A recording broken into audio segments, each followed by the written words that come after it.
Hello and welcome to Liberty Talk United. Here we have Tho Bishop, the man, the legend, the mystery, even. I've known Tho for a couple of years now, and Tho, thank you for being here and Pleasure. doing the interview in my house with Glad all to the do it. cats wandering Absolutely. around. So, since you've already reviewed the questions, you've had a Yes. little bit of thinking time. So, I'm Yes. going to ask you 5 questions and a bonus sixth question, and maybe we'll do a little chewing the fat Okay. afterwards. I was glad to Okay, chew. there's a lot to chew.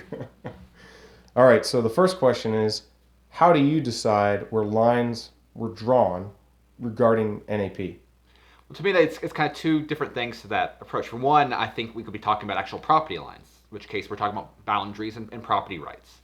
And so, whatever system in place in society, be it a government, imposed defense of private property, whatever's recognized as far as boundaries go, as far as borders go, that would be one way of measuring aggression, right? If somebody tries to pass on your lawn, you have the right to get them off your lawn, right? Except John McCain, he'd probably shake his fist and yell at some kids to do that all the time. What about Clint Eastwood? He would just point his gun and Say, get off my lawn. yeah, you're no one is foolish enough to step on Clint Eastwood's lawn in the first place. So. True. And then the other one, it's individual actions, right? So if for example, if you punch me in the face, I'm under no obligation to be non-aggressive, right? You've broken that boundary, you have infringed upon my rights. I have the right to take care of you as I up to my abilities in that sort of situation. So it's to me it's where your rights are. It's the property that you own. It's your body, and up to there.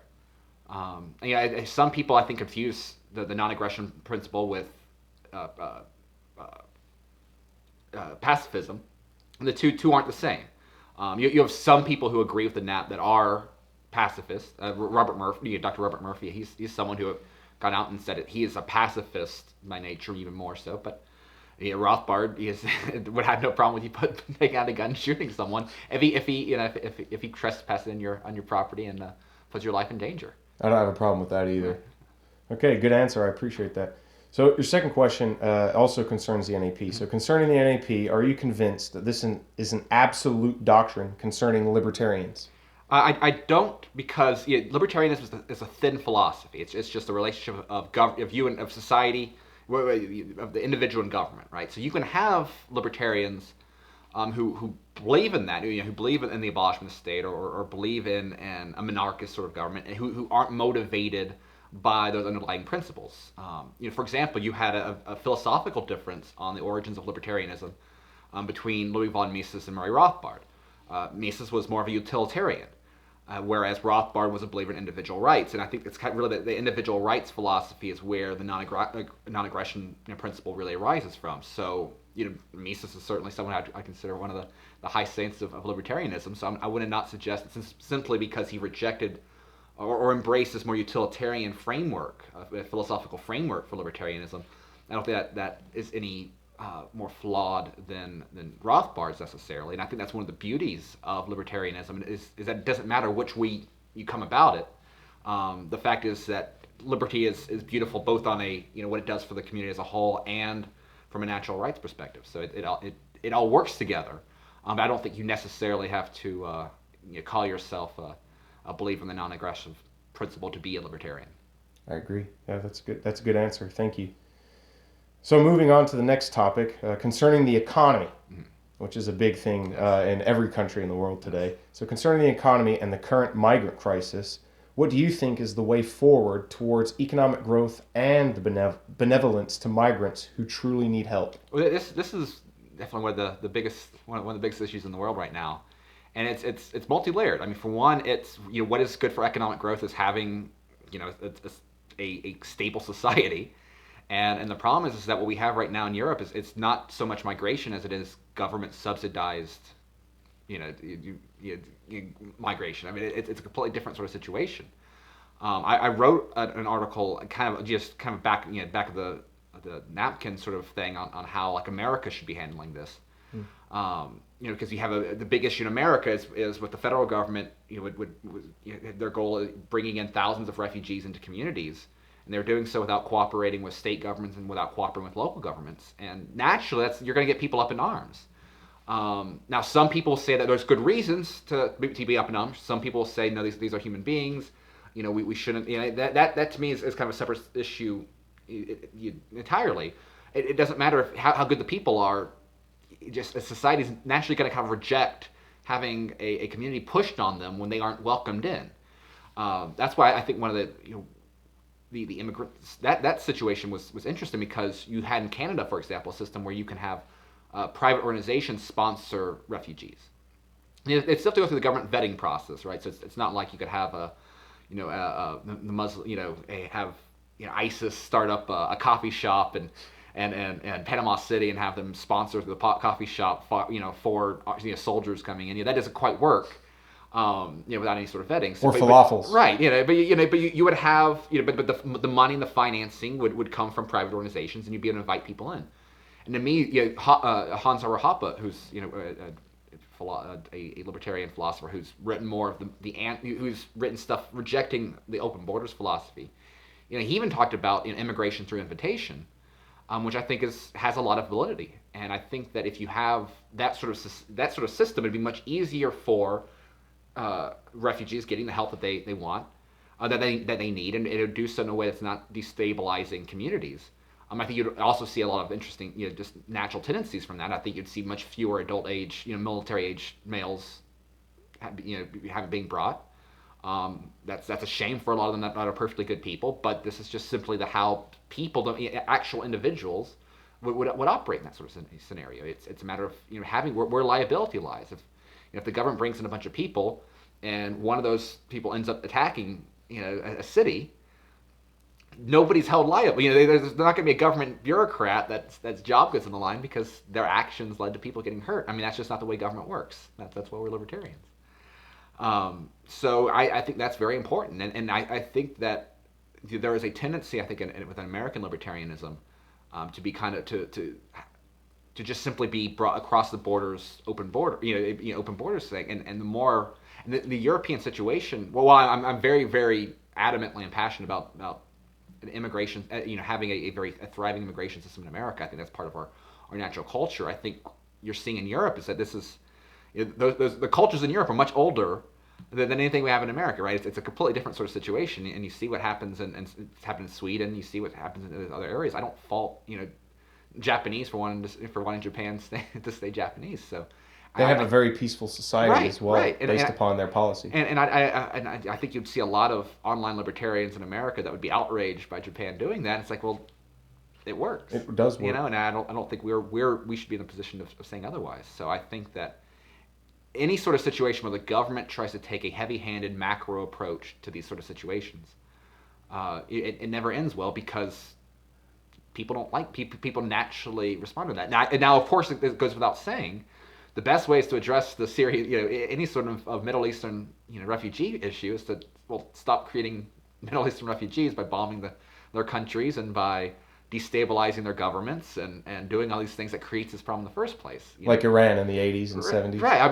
The entire the Middle East has gone through. Has a lot of bad actors on its own, and Islam as a whole is a whole topic for another day. But it's certainly the situation there. We pumped a whole bunch of gas on the fire down there with our actions, and we should not be surprised that destabilizing the entire region has consequences for the people around it. That's hopefully we can learn our lesson from this and act more wisely in the future. Though there's no reason to. That's not government's track record. So. Indeed. So we need to vote Trump. Is that what you're saying? Yes. Make America great again. Okay. So transitioning from Trump, your answer, which was very thorough, thank you, and then Donald Trump, which is we're not endorsing him, by the way. On to the next question. In today's news, we hear a lot about Bradley Manning and Ed Snowden. In a libertarian world, what defines a traitor? For one, the first thing that comes to mind is Lysander Spooner's work called No Treason. Because treason itself is it's a matter of defying the state in an ideal world, or at least the world I would love to live in. There would be no state per se, and so I think that definitely changes things. Though there are consequences all the time though for betraying even a private organization, right? If you can get kicked out, you can be withheld, and those I think would be perfectly applicable. That those are mechanisms in place in society that that would guide social behavior, exclusion, and things like that. I think one of the more interesting just one case in history, which to me is interesting, kind of diving into the topic of stateless governance, is that the British stock exchanges started out in coffee houses. And if you were doing shady stuff and you weren't honoring your contracts, well, for one, the government, the legal court system said, well, we can't enforce these things. So the only way, the mechanisms that the coffee houses used to manage the stock trading was by excluding bad actors. And in that case, I think it's kind of like a small form of treason in this. I mean, it's not. Most people I think would probably argue it's not quite the same thing as Bradley Manning or Ed Snowden, though if you weren't the one being having your money stolen, then you might think otherwise. But that is a system where it's perfectly acceptable to say, hey, we're not going to associate with you anymore. Now, whether that should go to the point of death by firing squad or anything that often can happen with government traders, that's another topic. Though you'd also the secrets there would be a little you wouldn't have national secrets per se. You'd have agency things and at that point you could have it contractually obligated to you. I mean, you could theoretically have a legal contract saying, hey, disclosure of this, of this private security force secrets is enforceable by death, and you could not, and if you could not have access without signing that. So you could actually have them even a private government, a completely private society. You could have these same sort of mechanisms in place. So I don't know if that's really an answer one way or another, but treason as defying a state, a government, would not exist in an ideal libertarian society, because in an ideal one there would not be a state to begin with. That makes absolute sense. Small government is good government. Or if you can manage. If you can have none, which there's a lot of anarchists in the UK libertarian group, they would go with none.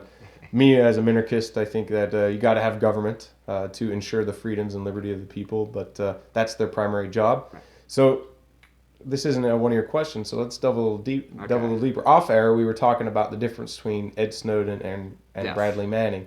Now, me being an Air Force veteran, I got out in 2008.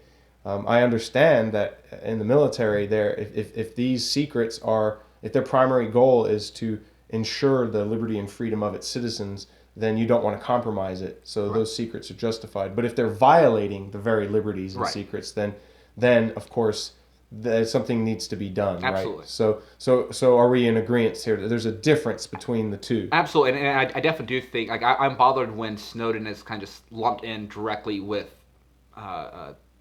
Manning, because I do think the situations are a little bit different. That's not to say that I necessarily am in favor of the treatment that Manning gets now, but I think Snowden is legitimate. I mean, to me, he's a heroic figure. I'm a fan of Edward Snowden. Manning, I think the motivations are a little bit different, and the handling of things afterwards is much different, and so I think there's a little bit more of a gray area there. And I don't like seeing the two lumped together. I agree. Yep, definitely. Alrighty, so your last serious question, that is pertaining to British political parties. Yes.